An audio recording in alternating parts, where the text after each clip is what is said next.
भारतीय संस्कृति और अध्यात्म में यदि प्रेम, भक्ति और समर्पण का नाम लिया जाए तो सबसे पहले स्मरण होता है राधा और कृष्ण का। ये केवल एक प्रेम कहानी नहीं है, बल्कि आत्मा और परमात्मा के मिलन का प्रतीक है।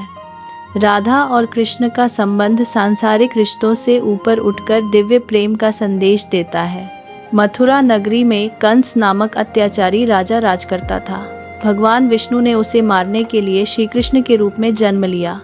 जन्म के तुरंत बाद वसुदेव ने कृष्ण को यशोदा और नंद के घर गोकुल पहुंचा दिया। गोकुल में कृष्ण का बचपन बेहद आनंदमय और चमत्कारों से भरा रहा।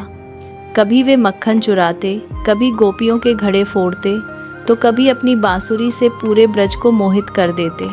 बरसाने में एक दिन राजा वृषभानु और रानी कीर्ति को कन्या रत्न की प्राप्ति हुई।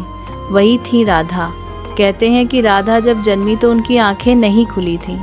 जब नन्हे कृष्ण ने पहली बार उन्हें देखा, तभी उनकी आंखें खुली। मानो ये संदेश था कि राधा और कृष्ण का जीवन एक दूसरे से अविभाज्य है। राधा बचपन से ही अनुपम सौंदर्य और माधुर्य से युक्त थी। उनकी आंखों में करुणा, चेहरे पर आभा और हृदय में भक्ति का सागर था। कृष्ण और राधा की पहली मुलाकात ब्रज की गलियों में हुई।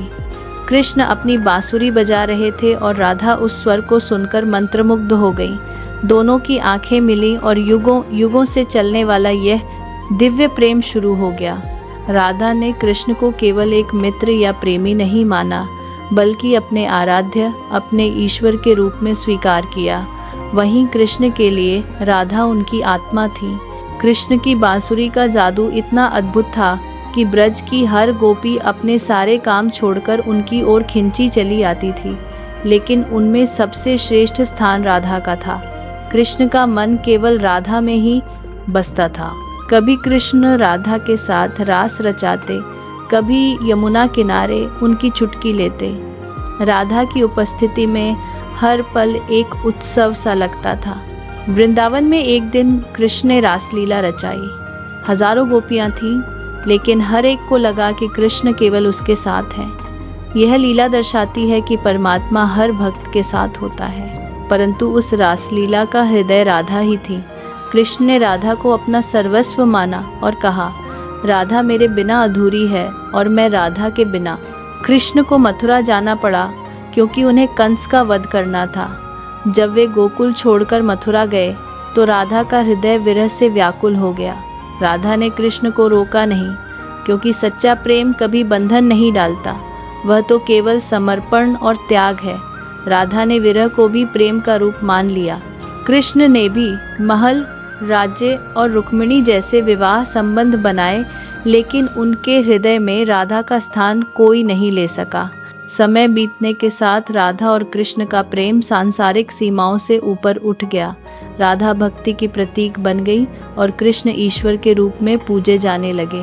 राधा ने दिखाया कि प्रेम केवल पाने का नाम नहीं है, बल्कि समर्पण, धैर्य और ईश्वर के साथ एकाकार होने की अनुभूति है।